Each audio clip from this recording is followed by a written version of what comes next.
Yo, what's going on? Welcome to another episode of the It's Needed podcast, where we discuss real issues involving law enforcement in the community.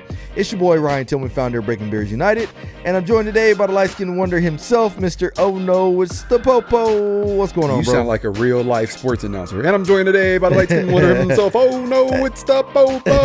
Hey, I'm getting good at this thing, bro. The first time we ever did our podcast, bro, I didn't know what to say. I was like, I know. we got a how many podcast. takes it took at least 5 takes. Oh, The first few episodes. I'm like, we got a podcast. Hi, y'all. Hey, what's up, everybody? What's up, I don't y'all? know if anybody gonna listen to this, we here hope we y'all go. do. Yeah, man. And we are joined today by the Savage himself, Mr. Billy. What's going on, Brody? What's up, guys? What? Oh, man.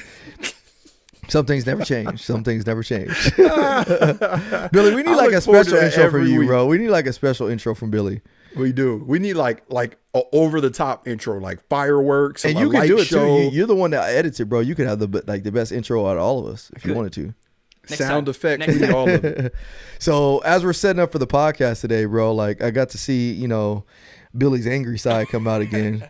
Billy was like, I don't even know how we got on the topic. Oh, we were talking about like Robin Hood and the current event of GameStop and everything. Yeah, yep. Bro, Billy, like, he almost flipped the lid in here, bro. He forgot what he was doing. He was like, now why the heck am I over here at this bag again? What was I doing? I was like, whoa. We went from 0 to 60 hold up, real bro. quick. Hold on, Same bro. team. He's like, man, aren't you just tired of these politicians making all this money? I'm like, whoa.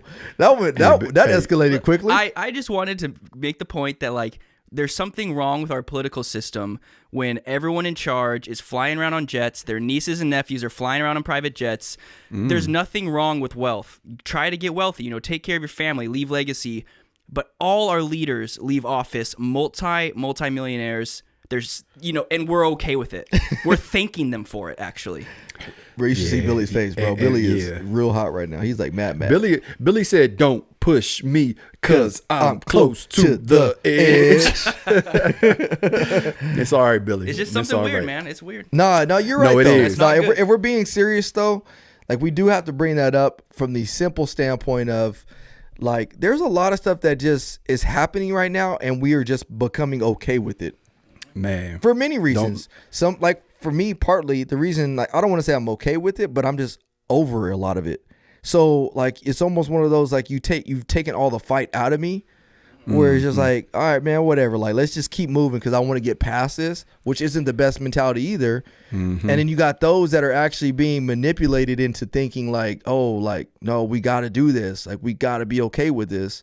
And then you have others that are like completely anti that are just like, nah, I'm going to burn the country down just for the sake that the other people can't win. It's not even about politics, like right or left, whatever. But like it's more just about leadership in general.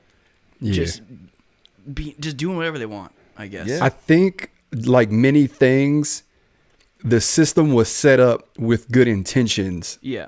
But people took the system for what it is and morphed it into this beast that is almost untouchable. Almost. Yeah. And it's so still funny. the best system we got, That's why it's still a great country. It's it's the best one we got in the world. Yep. So far. But it's so funny you bring that up. I got a call, and I have to be like careful. Let me think about this before I say this. I got a call from a family member that, like, I mentor, like I've been involved in their life for years. And single mother, like 3 kids. Same thing with their next door neighbor. I know their next door neighbor, single mother, 3 kids as well. So she called me up and she's like, "Hey Jay," she's like, "You gotta get back to work." And I'm like, that's a weird way to. I ain't talked to you in like a couple months, and now you calling me say I need to get back to work. I'm like, wow, what's up? And I'm thinking it has to do with her teenage son, who, like, I'm involved in his life a lot. So I was like, "Is it about blank?" And she's like, no. She's like, "Somebody shot my house up." And I'm like, "Oh." So I'm about to be like, I'm on the way, right? Like, Yeah. And she's like, "Yeah, like they hit it up with paintballs like 3 days ago." And I was like, haha, it's a joke. But she's like, they came back because we cleaned it up today. They came back last night and shot out some of my windows. And now, like, the paintballs are like causing damage. Like, they're breaking my siding. I got a couple busted windows. And she's like, we already struggle financially. Like, I can't deal with this. They hit my house. They hit the next door neighbor's house, a couple other houses in the neighborhood, and then like a neighborhood probably like 10 minutes away, like further into this area of town. Once again, I have to be careful, that caused damage. So I'm like, yeah, I'll look into it. So I'm making some calls, have some officers sent over there. They take the report. I'm calling up some of the detectives. I posted something on Instagram. So I end up calling her after like everything's said and done. And I'm like, how's everything been? Like, you just seem like so frustrated. And she's like, I am so frustrated. She was like, somebody got shot in the alley behind our house the other day. And I was like, yeah, I heard about that. And she was like, I watched the video. And she's like, he didn't have a care in the world. Like, he was literally just walking down the street shooting.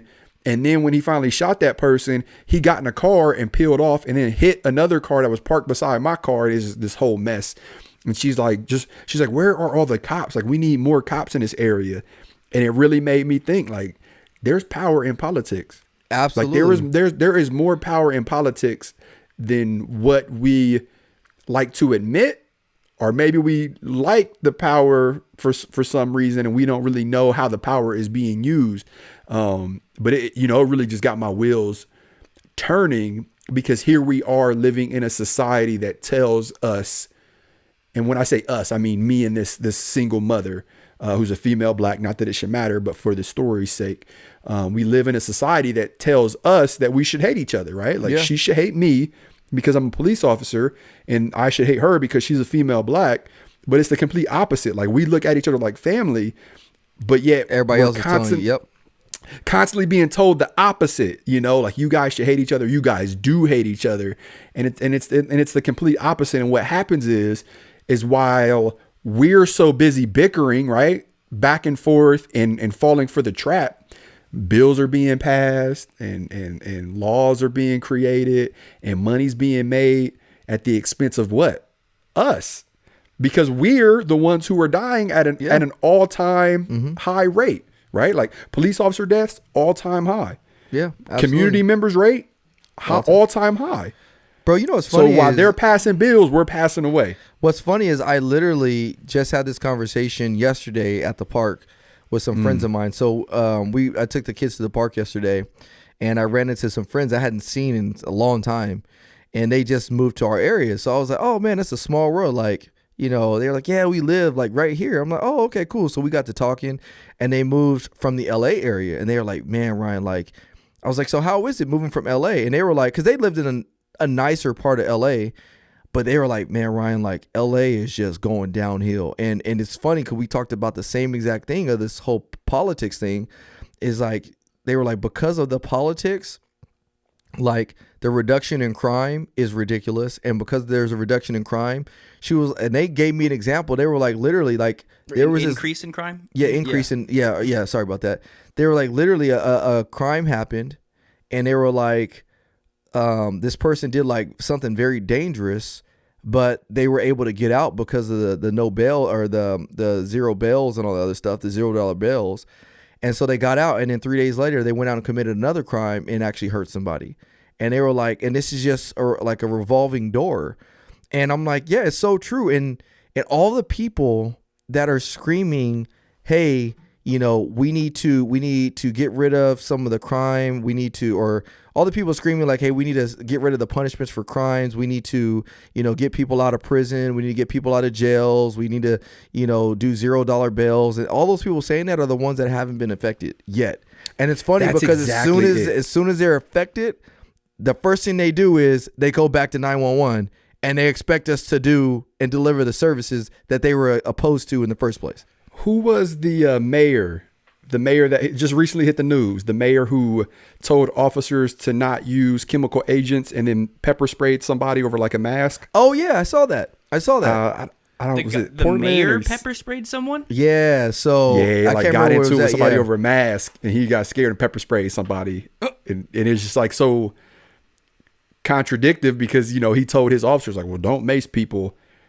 And the officers, I would imagine, if they were anything else like the rest of the officers in this nation, were getting assaulted, getting hit with scooters and rocks and bottles of urine. And they're like, well, we're not going to use chemical agents. But then he gets into an argument with somebody over a mask and pepper sprays them. Man, the rules apply to all you, but not me. So that's the thing is like, so how do we turn this tide? Can we turn this tide? And that's where, and that's where the hard, tricky thing is for me is like, from a Christian standpoint is like, well, when you talk about like prophecy and scripture and things like that, it almost feels like we can't turn the tide because these are things that need to happen in order for certain other things to come into play.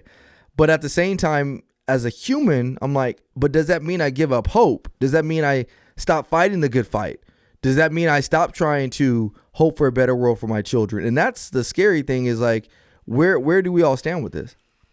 You know, something I'm reminded of, like when you asked that question, is I had an in-depth talk with Bernice King. So the late Dr. Martin Luther King, his daughter. Mm-hmm. She spoke at my church, and I was like her security while she was there. And, you know, we had a lot of one-on-one time. So we were just like kind of conversing back and forth and whatnot. And the question got brought up, you know, like if you could go back in time and change what happened, like change the fact that your father was assassinated, would you?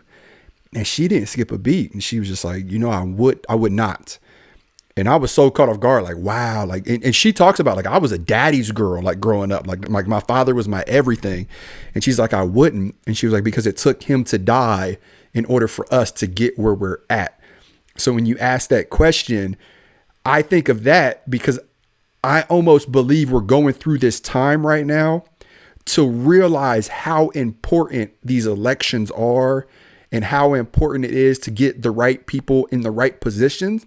Because like I said before, there is power in political positions.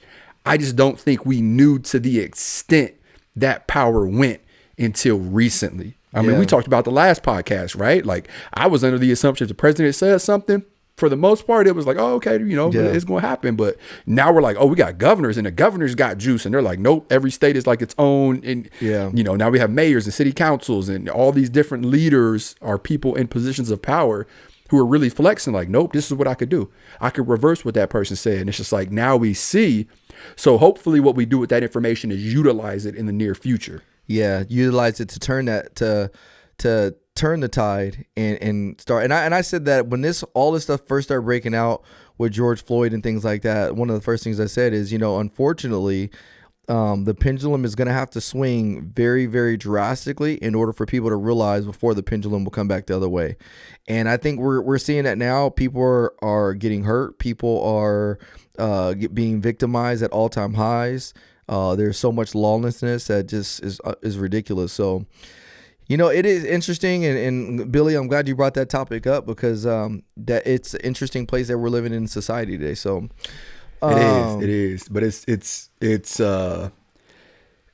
very unfortunate because they're not playing with money. They're playing with lives. Absolutely. Like that's the concerning part. And we're so wrapped up in like this facade that's being painted of, you know, we're at war with each other that we forget, you know, united, we could stand against anything, but yet we would rather be divided because we're falling into this trap. Yeah.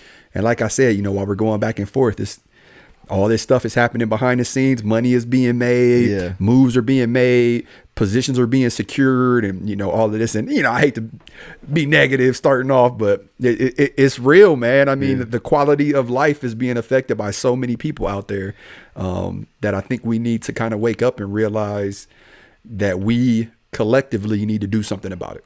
Speaking of quality of life, so for those of you guys, I think a lot of you guys know I started a new assignment at work.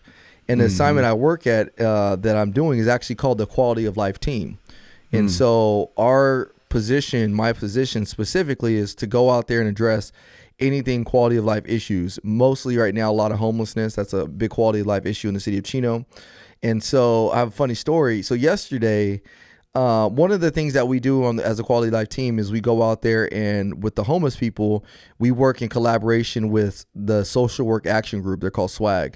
And we try. Look at Cali different. Oh yeah, we there's only swag in everything we do out here in Cali. You should know that. So no just about that. Just like these J's I got on today. Just like these J's I got on right now. So anyways, so we went out there so we've been working in collaboration with swag, and what the goal is to get people resources and help to get off the street. And so we've realized that we can't always arrest ourselves out of problems. Will we arrest ourselves out of certain situations? Absolutely, but we can't arrest ourselves out of the problems on a totality. And so We go out there, we introduce some of the members from Swag, and they basically try to develop these relationships with the homeless population, so that way we can ultimately get them off the street. Well, anyways, yesterday we went and picked up this guy because the goal was, he's an alcoholic, and the goal was to, and he has an interesting story prior to him becoming alcoholic.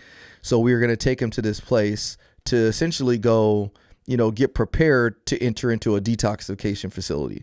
And so we took him, we got there, and he was cool. Like, I said he's alcoholic, but it seemed like he was fine. No slurred speech. He was able to walk straight.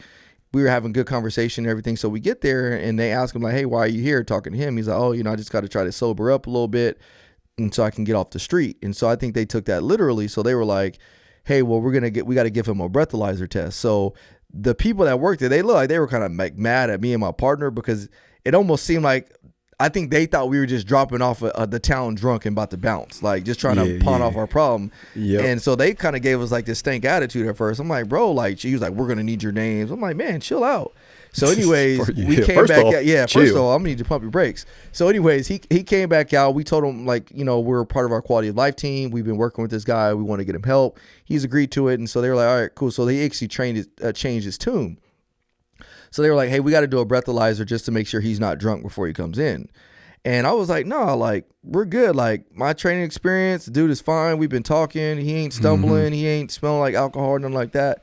So they're like, no, we got to. I'm like, all right, whatever. So she comes back out. She gets a breathalyzer. And so he blows in it. And then she's like, oh, he can't come in. He blew a 3.5. And I'm like, a 3.5? I'm like, negative. I'm like, you mean a point? Yeah. I'm like, you mean a .035? Like, there's no way. I was like, if he blew a 3.5, like he'd be passed out right now. She was like, no, he blew a 3.5. I'm like, like negative. So I was like, man, come here, let me check your eyes. Wait, before we move forward, what's like hammered? Like, what's the normal you'd blow? Like so the legal limit is .08. Well, yeah, that's to drive. I mean, just like you're drunk. What would you say? It's different for everybody. Oh, okay. So, well, Billy, let me finish I'm my sorry. story. I totally interrupted you, man. I'm going to show you. Because you're going to get the answer. Hey, real quick, can we fast forward through this story? Right. You're going to get the answer to your question right now. My wife said I have a problem with this, so I'm trying to work on it. You're going to get the answer to your question right now. So anyway, so she was like, yeah, he's a .35. So I'm like, there's no way. So I'm like, let me check your eyes. Because your eyes are like the biggest telltale of how drunk you are. So anyways, one of the things we do in the test, and AJ knows this, is like, it's called nystagmus. When you drink, your eyeball has a natural, it's called nystagmus, where you move it, it starts to bounce a little bit. And anytime you've been drinking alcohol, it will bounce. And so the further out you get before it bounces, that means the less intoxicated you are. The closer you get, like the soonest it starts to bounce, that means the more intoxicated you are. So I checked this guy's eyes, and as soon as I moved my finger, his eyes start bouncing. I was like, this fool is like legitimately like a .35 right now. Like functioning alcoholic, yo. Bro, he was a functioning alcoholic. Like, so I was thinking like, man, like this dude, like I wonder like how much alcohol he has to drink in order, like if we encounter him and he's belligerent, I wonder what his alcohol rate would be at that point in time. Because I don't even think it's scientifically it's possible for me to get to a .35 before passing out. Like I could probably make it to like a 1.8, a 2 maybe. Before I pass out. So like to get to a .34, bro. Like his body has years of practice basically, right? Oh, bro. He's drinking all the time. Yeah. So I was like, so I told my man, so they wouldn't take him. So I was like, hey man, like they're not going to take you. So I think he was like legitimately like sad. Like you can see like in his face, like he was kind of bummed about it. Like he wanted to go in. So I was like, bro, they're not going to take you. And I was like, we'll come back on Monday and we'll take you again. I was like, bro, I can't tell you not to drink because, like, in your condition, like, if you just went cold turkey, like, you might die from withdrawal. Yeah, which is crazy. Sorry, if you're a sobriety center and someone how come you can't take them? It's not a sobriety center. Or like it's not a sobriety. It's a center to prep you to go into a sobriety center. So, like, why can't you detox? We have one too. Why do you have to go in blow in a 0 or whatever? Like, why is that? It's not necessarily a 0. They just can't be, by their classifications, he needs to get medically cleared before he can go in. Got it. Because they don't want him to pass out and die in there because he's so intoxicated. Okay. Yeah. Plus, they don't want like somebody that will become combative, and then it's like a whole other issue. So he was like legitimately bummed. And so I was like, man, I'm sorry, bro. And I was like, hey, I can't tell you not to drink, but when we come on Monday morning, try to just drink a little bit, bro, so we can get you in here. So I was like, Drink is there some anything? water. Yeah, drink some water, boy. So anyway, I was like, is there anything I could do? He's like, man, I could use some food right now. And so typically, I don't like giving like resources to the homeless in certain situations. I used to give all the time to the homeless, but now working with homeless all the time, I don't always give to them, just because if you're not familiar with homelessness, like it's almost like a what's the word that you use when it's almost when encouraging, like a enabler. Yeah, it's an enabler. Like people, like if I present this all the time, then I know what to do in order to get stuff from people. So like I try not to always give directly to homeless people. I try to give indirectly. But anyway, I was like, wait, is there anything I could do for you? He's like, give me some. He's like, man, if you can give me some food. So I'm like, all right, cool. So we pulled up to Jack in the Box, and so one of the ways I know if somebody's grateful is when I always ask them what they want.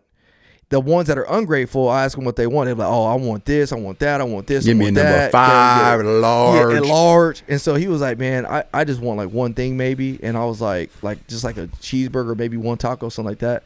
So I was like, man, give me. Order the menu. So I was like, man, you know what? Go ahead and give my man like a number 7. And I was like, give him curly fries, make the drink large. And I was like, what do you want to drink? He was like, a drink? I was like, yeah, man, like, what you want to drink? He was like, yeah, cranberry vodka. No, I'm just playing. No. So I was like, give my man a large Coke. Give my man a large Coke. And so it's funny. So we pulled up to the window. We pulled up to the window to get the food. And so the lady was like, hey, you guys want any hot sauce or ranch? And it's me and my partner in the car. And so we didn't order nothing. It's just for him. So I like look back. I'm like, hey, man, you want any hot sauce or ranch? And the lady at the window was like kind of surprised. She's like, oh, y'all got somebody back there? Like, yeah, it's for him. Yeah, it's for him. So we got on the food, man. And he was just so grateful, man. Like, man, he's like, you guys are cool. I appreciate that. And so it was just interesting. I think we got here because we talked about quality of life. And so I think that's kind of the way, I'm finding where God has moved me into a place where instead of worrying about the politics, man, just really focusing on an individual basis on everybody we come in contact with, because that's how that's how I feel I can make the best changes on an individual one-on-one basis. AJ, do you guys have like a quality of life team? Is that like a normal thing? Nah. I mean, we have like community outreach officers. Bro. He lives in Ohio, bro. They not cutting. Yeah, we good out here. We don't got to deal with the craziness y'all deal with in Cali. I mean, we have like community outreach officers, but like a specific quality of life. No, we don't have something like that. I love the idea though. It's a new thing, bro. It's a new thing, and it's a way to get ahead of it. I mean, here's the thing about homelessness is like, before, like we all see, but if you don't know law enforcement, you don't deal with the homeless, you see these people, you feel bad for them. You're like, man, that's so sad, and this and that, which to an extent it is sad. But what we don't realize is a lot of these people want to be homeless. And so what I realized since I've been on this team, we go out there and offer services to them all the time, and they don't take them. They don't accept them. They would rather live on the street, be cold, and live in this state of mind that they are. It's like freedom for them. Yes, it's like freedom. But people continue to give them resources, money. Dog, we had a homeless dude last week make $500 in one day. 500 bones. Listen. And so go ahead. This study was done probably 10 plus years ago. So it's probably more than that by now. The average panhandler, so the average person you see standing on the corner with a street sign, holding up a sign, makes between $30,000 and $35,000 a year. I believe it. Absolutely. Untaxed. They just get untaxed, bro. Cash money. That's not including whatever they're getting from the government. So I say that to say this is like, my department has done a phenomenal job at being cutting edge and getting ahead of these issues. And so they actually started a whole unit devoted to doing this. And the advantages of it is that you almost got to stop the problem before it becomes bigger, because what will happen if the homeless go unchecked is one person comes and sets up camp. They go out there, they sit on the corner, people give them food, people give them money, they like it. And so what happens is another homeless person passes through and they're like, oh, shoot, man, ain't nobody messing with you here? Oh, they let you have your tent here? Oh, cool, I'm going to set up shop here. Then the next person comes, and then next thing you know, you're LA. Yeah, you have a whole village of homeless people that is unchecked. And so what we've tried to do is like, let's first go out there, and our sole purpose is to give them resources that they need. Because again, we can't arrest ourselves out of the homeless problem. But if they don't start taking services, if they say, hey, no, I'm just going to do my thing, then that's when we start saying, okay, now we're going to start enforcing the law on you guys because we're giving you options to get off the street. And so I think departments need to start figuring ways to go in that direction as opposed to just saying, hey, look, let's take them to jail for a couple hours, let them sober up, because then they end right back out on the street. So Did I ever tell you my story about Rallies? nah. I'm like 13. I might be like 14, 15 years old. And I'm going into Rallies, right? So there was like a Rallies by my house growing up. And you know, it's just in not the best area of town. So the homeless population is pretty high, like in that area. So anyway, I'm walking into Rallies and I hear this guy go, hey, mother blue. So, like, so I turn around like, man, Your mom. Dude yeah. Like this dude talking to me. So I was like, what's up? And he's like jogging towards me, right? And he's like a homeless guy, like, you know, you could visibly tell, like he's just, you know, whatever. So he's like, hey man, let me get $1. And I was like, nah, man. I was like, I ain't get you no $1. So he's like, he say something under his breath, right? So I'm like walking as he's talking, right? So I go in Rallies. And my conscience gets the best of me. I'm like, man, get this dude a burger. Like, you know what I'm saying? Like, get him some food. Because once again, I want to give him some money and then he go out and buy like some alcohol or some drugs or something like that, right? Or some, you know, give him a burger. So I, you know, get like y'all got Rallies out there? Yeah, got checkers, we got Rallies. We got Rallies, I think. So I get like I don't know, whatever the dollar sandwich is, the Big Buford or whatever it is, right? So I get it and I'm like eating my sandwich with my left hand and I got his in the bag, right? So I walk over to him. He back on the corner. He's sitting there like all upset. I'm like, hey, man. And he turns around and stands up. And I was like, I got you a sandwich. And this dude ain't skip a beat, bro. Slaps the bag out my hand. It was like, mother bloop. I asked for $1, not a bloop bloop sandwich. I was like, oh, man. Y'all different out here. Like, bro, some of them were some savages, bro. They are like, hey, it was funny. Like even back then, you know, I'm like a teenager. I'm still laughing, but I'm like, he was dead serious. But he was so drunk, it was like comical. Like he was like, I said I want $1, not a Luke sandwich. Bro, like, I've seen it before. I always say, man, slap me again like that, we're gonna have a problem, bro. Man. Right? I've always said, man, we could legitimately start like a reality TV show for the homeless population. Like, bro, my goodness. Like in my city, like because this is my unit now, so. We know these people. We see them every day. It's like clockwork, bro. We get dressed, get in our uniform, we go hit the street, and we go to all their encampments, bro, and tell them to bounce, give them a little notice that they need to leave. And so you start to get to know these people on a one-on-one basis. They know you, yada, yada, yada. So last weekend, one of the homeless people in our city got hit by a car, like crossing the street, you know, in an uncontrolled intersection or in a controlled intersection. So she was jaywalking. And so anyways, she got sent to the hospital, and I don't know how she's doing.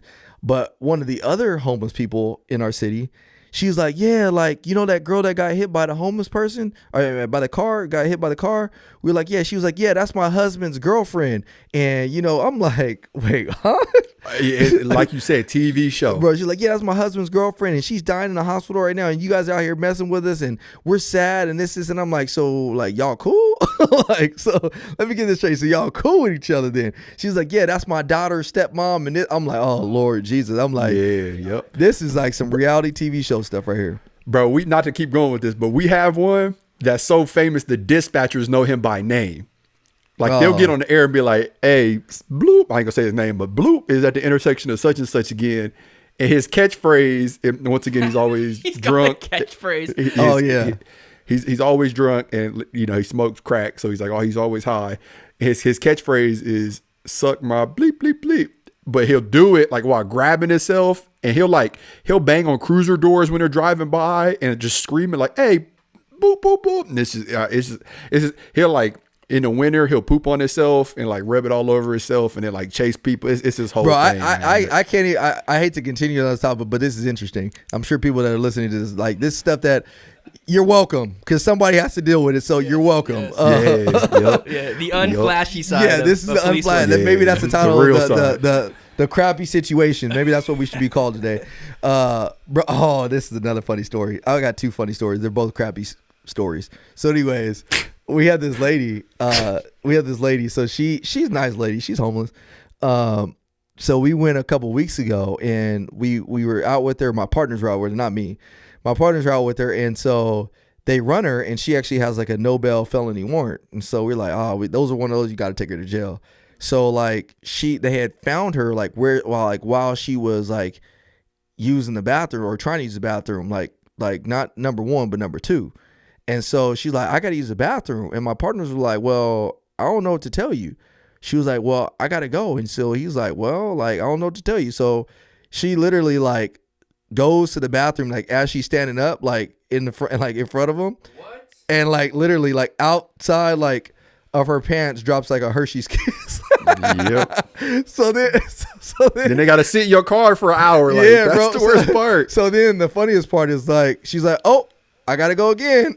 So she like shakes her leg, bro, and then out drops a couple other Hershey's Kisses. Oh, and then gets in the car, bro. So I'm like, oh, that's disgusting. And so the other story I was gonna tell you about. Yeah, I know you guys. If you guys haven't stopped listening to us yet, I'm sorry. But this is Really what we like- doing. This It was fun having a podcast, guys, but we're retiring next month. Yeah, this is real life stuff. We had this other guy who he walked around with a colostomy bag. And so, Oh, I got one of those stories. bro, so I kid you not, bro. Like his thing he would pull off his colostomy bag, and because he was always drunk, always Worst drunk. smell in the world. Yeah, bro. And so he would just pull it off, and we would get calls for service all the time, like, hey, such and such, because they all knew him by name. Hey, such and such pulled his colostomy bag off, and he's all super 415, meaning like he's all like crazy with people right now. So we would go there. So I kid you not, one time I had a ride along with me. He was thinking about transferring to our department. So he, ride alongs, they come all nice and in their suits and everything because they got to be professional. So he's riding with me. And so my sergeant's like, hey, let's play a joke on him because we went on a call for this guy. So we go on a call. The dude has his colostomy bag on. And so like, his colostomy bag is attached like by his chest. If you guys aren't familiar with a colostomy bag, it's basically where all your poop goes. So anyways, he's sitting there and he ripped it off. And so like, we're just sitting there. I got this ride along and I'm like, so you sure you want to do this? He's like, yeah. So I'm like, all right, cool. So like, as he's sitting there, You got it? As he's sitting there, the dude like starts going to the bathroom. So like it starts coming out like of his chest, bro. Oh my goodness, bro. So I handed my ride along some gloves. I was like, all right, bro, let's go. Let's do it. So I'm like, let's go grab him. And he looks at me with this look of just utter disgust. Like, are you serious? And I'm like, yeah, bro. Like, this is what we Welcome to the job. Welcome to the job. And so he starts walking closer. You could tell, bro. He just has that like subtle walk. Like, man, I don't want to do this at all. And so we get close. I'm like, bro, come on, man. We not doing this. I'm just playing. I was like, that's what the paramedics are for. So That's what the rookies is for. So anyways, he started laughing. But man, like we got a nasty job, man. And it is sad. Like I said, it is sad in many ways of how these people end up like this because everybody has a story to tell. Everybody has a story to tell. And so, our job as a quality life team is to go out there, find out their stories. And a lot of times we have positive stories. We're able to unite them with family members. We had a situation last week where we united a guy with his son and, his son had a room built for him and stuff like that. Oh, that's amazing. Yeah. So there's definitely a lot of good positive stories that comes from it. It's not all crappy as you can tell, but Play on words there. I see what you did. Yeah, you like that? But you said something very powerful that I don't want people to skim over or like not resonate. You said everybody has a story. And I just want everybody to know, like, you have a story, like Billy has it, like I have a story, like everyone has a story that explains why they are who they are. And sometimes it's easy to forget that. And we just have to remind ourselves. There's you know who Les Brown is, right? Yeah. Les motivational Brown, speaker. Yep. Yeah. One of the most famous motivational speakers in the world. He did some work in Columbus before he was this big motivational speaker. And he shares this story where he was at the State House in downtown Columbus. And there was this guy who was clearly homeless and he was kind of like out of his mind and he would make chicken noises. You ever heard the story? Mm-mm. He would make chicken noises. So everybody would call him Chicken Man. Like, oh, that's Chicken Man. They would give him sandwiches and they would talk to him. So, some people will make fun of him. A majority of people like walk by, take pictures of him because he dressed up like a chicken sometimes, but he would always make chicken noises, right? So Les Brown asked one of the representatives or somebody in the State House one day, like, does anybody know his story? And everybody's like, no, we just know he's Chicken Man. Like, well, why do they call him Chicken Man? It's like, well, nobody knows. And, Les Brown starts pulling some strings and come to find out, Chicken Man was a very successful businessman, like making big money. He had a wife, 2 kids. They were asleep one day in their really nice house. Their house catches on fire.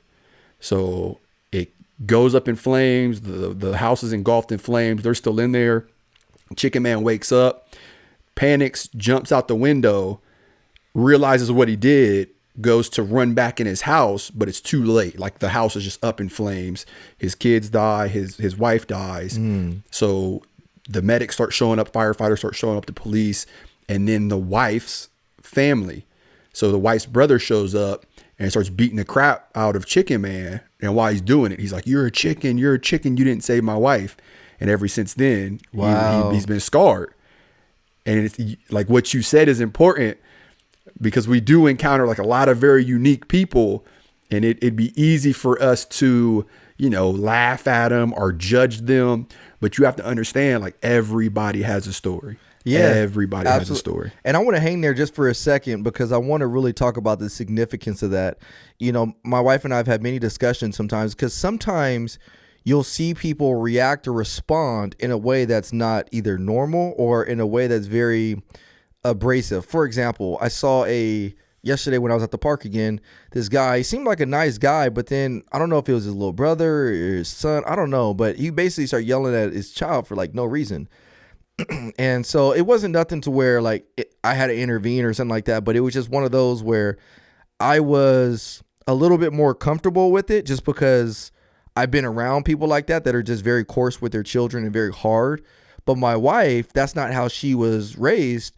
And I'm not saying I was raised like that either, but I just was exposed to it more. And so I just kind of understood it more. But it kind of reminds me of this, is like, we got to be careful of judging a book by its cover, because you don't know the pages within that book. And so the reason I say that is because, like, we sometimes only see that cover. And when you don't know what the story that led up to the cover, the title of that page, you just start judging them based off of what you see and not what actually really happened.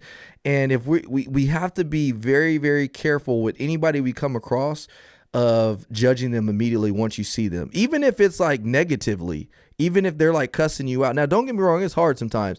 And sometimes there's people that are trying to cuss me out, and I might come back out in two, but like Billy was cussing you out before we started recording. Exactly. And but I got to get to see what pages is going on in Billy's book right now. You know what I mean?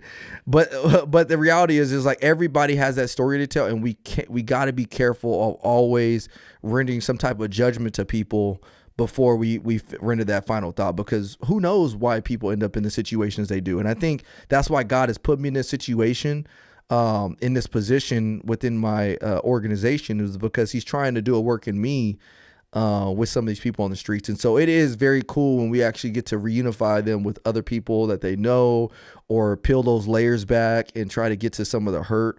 They all have their own unique story to tell in many ways. And don't get me wrong, that doesn't mean that they're any less irritating sometimes, because some of them are very, very irritating, but they're still God's children. There's some frequent flyers, that's for sure. Oh, a lot of those. There are some frequent flyers, that's for sure. But that's one of the most rewarding parts of our job, at least to me, is when you come across somebody and they credit you for saving their life. Mm-hmm. Like Absolutely. Indirectly. Like I've had multiple people come up to me, give me hugs, start crying, like, oh, AJ, you don't remember me, but you arrested me years ago for, having a crack rock, or, having a needle. And I've been clean ever since. I've been trying to find you, or, like you went out of your way to take me to this intoxication center or the hospital. It's just like, that's where the true like money is, not like physical money, but like that's where the power is when you come across somebody that credits you for saving their life, and you're like, wow, okay. And that's why it's so important to really take captive every single thing that we do.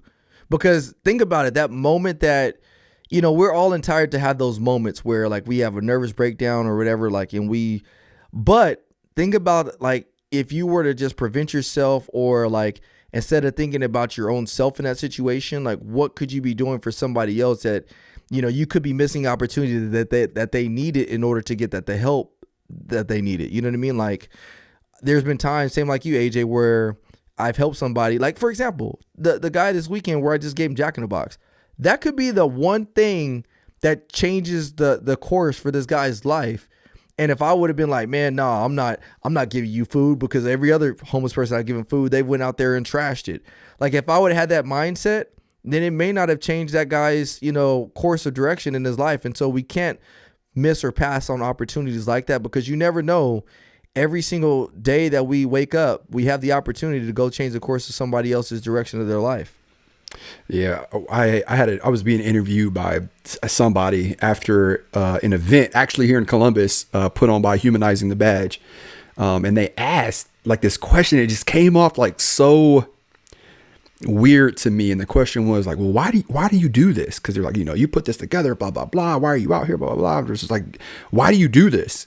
And I'm like looking around. There's like cops in full uniform, cops on their day off in normal clothes, with adults, kids, teenagers in a not so good area playing kickball, playing tag. There's a police officer on the grill cooking up food, water balloon fights. And I'm like thinking about the question when he asked me, and I'm like seeing all this and I'm soaking it in, and I'm like, you never know how one simple act of kindness could change someone's entire world. Mm-hmm. And that's how I respond. I'm like, you never know. Yeah. So imagine how big of an impact you can make if every day, just once a day, nothing crazy. Once a day, you tell yourself before you start your shift, I'm gonna do something positive today. Yep. I'm gonna get my one positive thing in.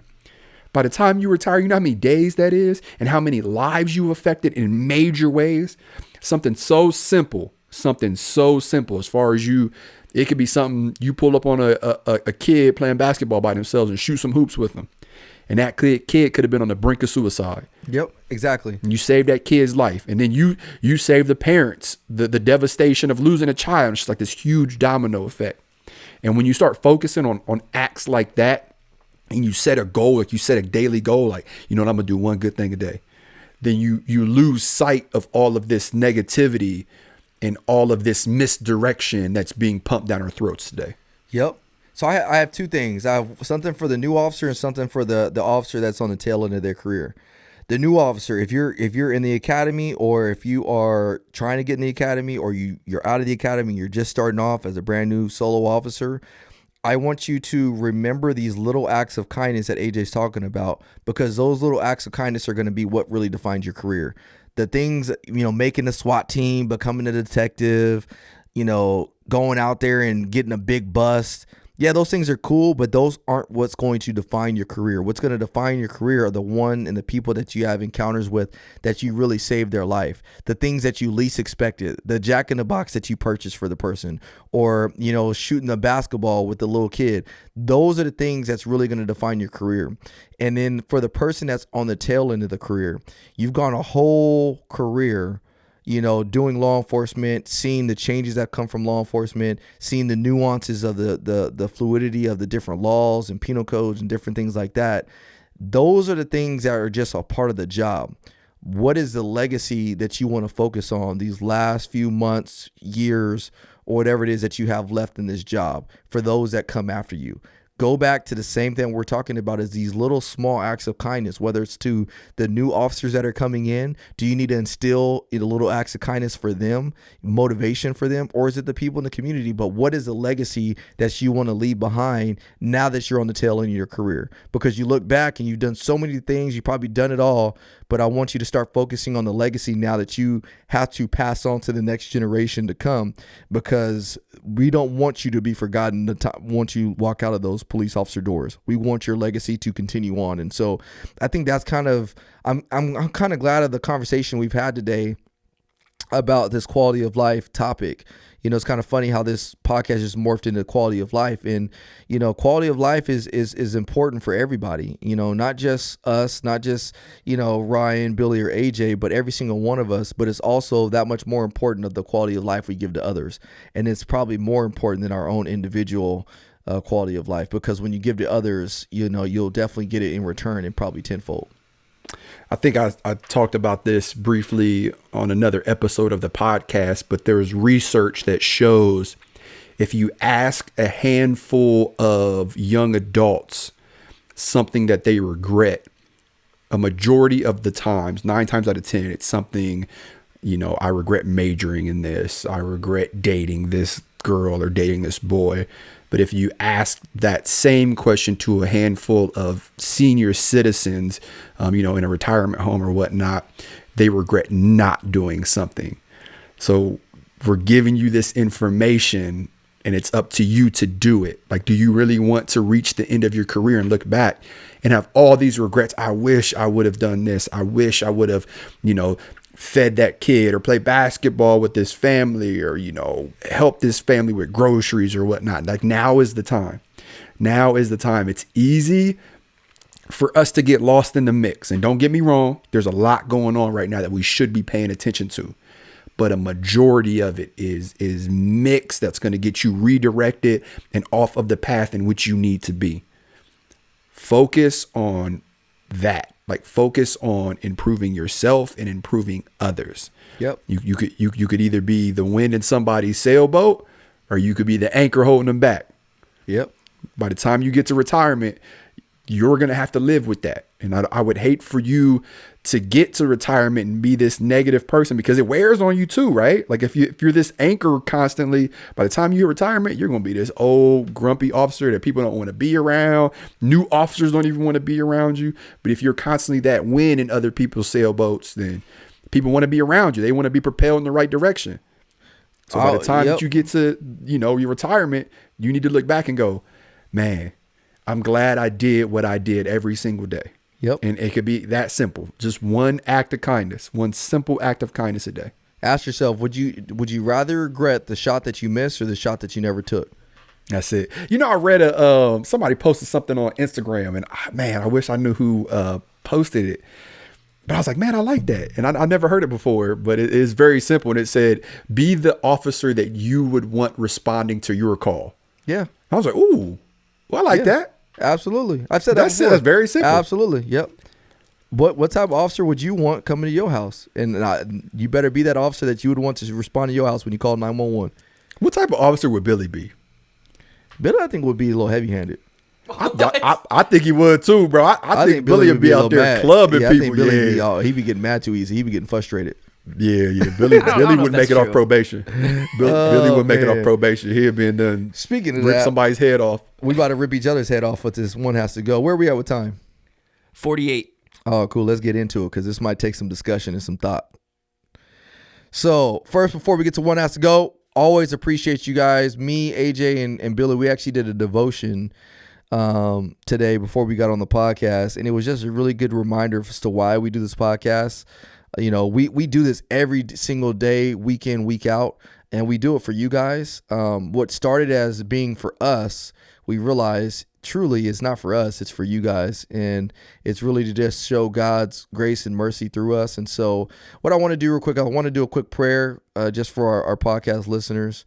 And then we'll do one has to go just because I'm feeling led to pray for everybody today. So, dear Heavenly Father, we come forward and I just ask that you just be with our listeners and viewers of this podcast and just watch over them. We are almost officially out of the first month of 2021. And so whether or not this year started off good, whether it started off bad, you know their situation more than any of us know it. And so I just ask that you'll bless every single one of them, allow them to stay in the fight, allow them to stay in that fight with you and realize that you are covering them wherever they go. And I also ask that you would give them the faith that they need to push them to that next place in their life. So that way they can try to shoot that shot as opposed to having that regret of never taking it in the first place. And so, I just thank you for all of our listeners and viewers and followers or whoever is listening. Just allow us to all be saved by you and just realize that you have extended your grace and mercy unto our lives. And we know we're not perfect. We know that we can be made perfect through your name, Jesus Christ. So we love you and thank you for it in your son's name, Jesus Christ. Amen. Amen. Now with that being said, one has to go. This is a little different. Time to fight. This is going to be a little different. It's kind of hard. All right. So got 4. First one is no taxes. So meaning, no taxes. If you on make anything. money and no taxes. Second one is Amazon. Okay. So Amazon. Third one is a hot shower. Ooh. And then the fourth one is a perfect body. Ooh. So let me do those again. So no taxes, Amazon, hot showers, and a perfect body. AJ, since you said you got yours, you go first. Amazon. Oh, I agree, man.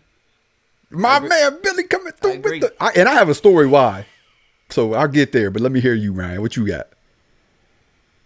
oh man. That's hard, bro. What are you choosing between? Like, what are your top options?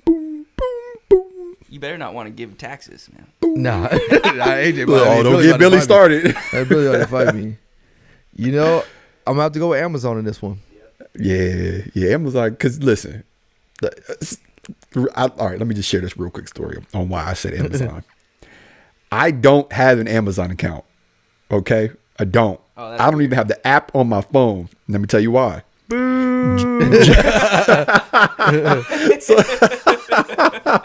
Block.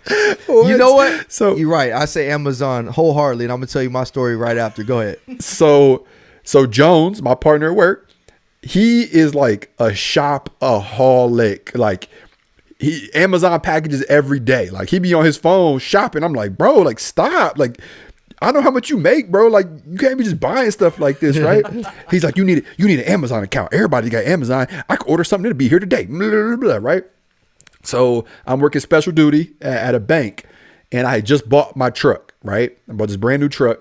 I didn't like the tires, so I'm like, man, let me download Amazon and see if they have rims, because I just want to browse, right? Like I'm bored at special duty, right? So I download the app, sign up, put all my information in, because you got to create all these steps, right? I'm already annoyed by the app. So I type in rims. I'm looking at these rims. I find these rims, they sweet, like $2,700, right? So I'm like, man. So I click a button on Amazon, and it's like, thank you for your purchase, confirmation number soon. So I panic, cancel the app, right? Swipe up, close Amazon, boop. So I'm thinking like, that ain't no way. Like they ain't ask me for like confirmation, none of this stuff, right? So I'm like, forget it. This is already on you. Yeah, it's your bad. No, it's not. It said no, confirmed, it's not. and you thought closing the app would. You sound like a senior citizen right now. So I finished my shift. All right, so it's like 3 hours later. So I get my truck, and my phone vibrates, and I'm getting a confirmation order from the rim company. So I'm like, hold on. So I go back in the bank that I'm working at, because I have a bank account there. I'm like, hey, did I just have like a withdrawal for like $2,700? He's like, Yes, I was like, freeze that. I was like, stop that ASAP. He's like, fraud alert. He's like, it's fraud. So he's like, well, why don't you just call Amazon and have them cancel it? So I was like, all right.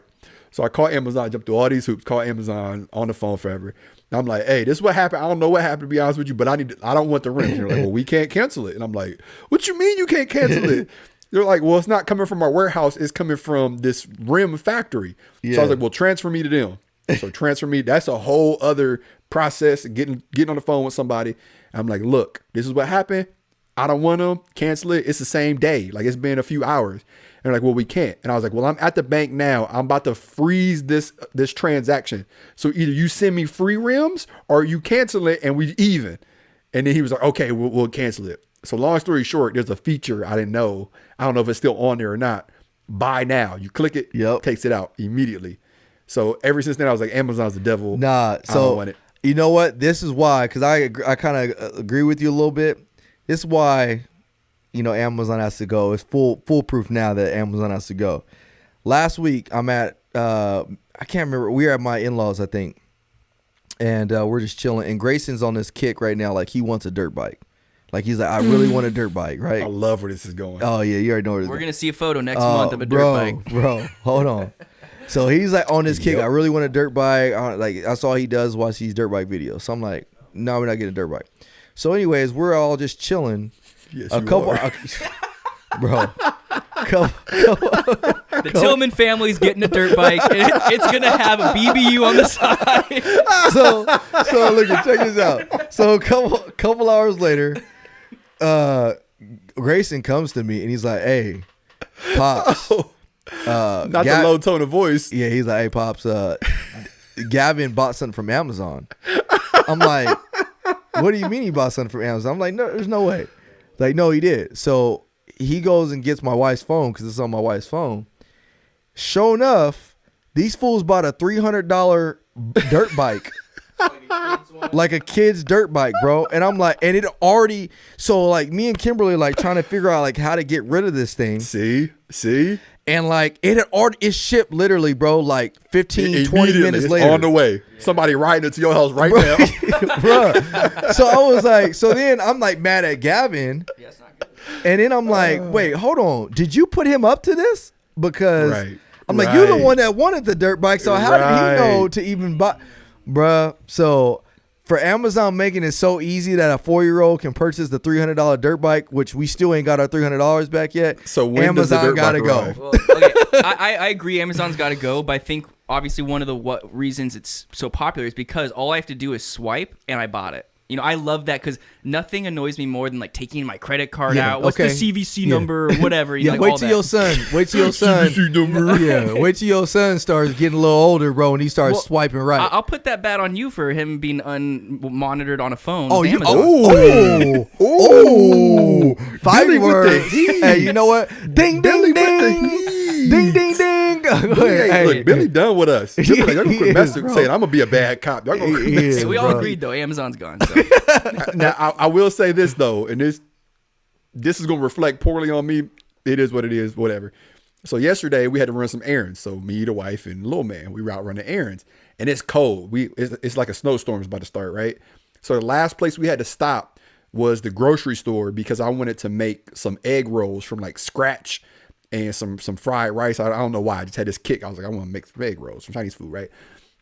So we get back in the car and it's cold. We like trying to warm up. We kept like stopping and taking little man in and out the car seat. And I was like, babe, I ain't stopping at the grocery store. We got to order a pizza or something like that. And she was like, well, I can just prime everything. And I was like, what? And she was like, it'll be at our front door in like 2 hours. And I was like, how? And she's like, oh, it comes straight from Kroger's. And she's like, what you need? And I was like, well, we need some wraps. We need, some carrots, all this stuff, like 20 items. And she's like, boop, okay. She's like, it'll be here by 6:30. Sure enough, they was like a little late, but like 6:40, they was like, here go your stuff. I was like, oh, Dang. Amazon, next level. We should have did Amazon, DoorDash. We use Instacart We all the should have time. did. We should have did Amazon, DoorDash, Instacart, or Lyft or Uber. One of those I has don't to even know go. what Instacart is. Order grocery stores. Yeah, But anyway, we'll do another one. Send us in your one has to go for next week. I got next week's. Yeah, AJ It has might next start week. a fight, Oh, hey, like a fist fight. Like we might all have to just fly central and just all fight each other. That's the What you? That was muffled. You got that iPhone 3? nah, bro. Anyways, hey, gloves are on. Me and Billy about to go ahead and duke it out real quick. So we got to bounce. But we appreciate you guys sticking with us. We love you guys, and we'll see y'all next week. Peace.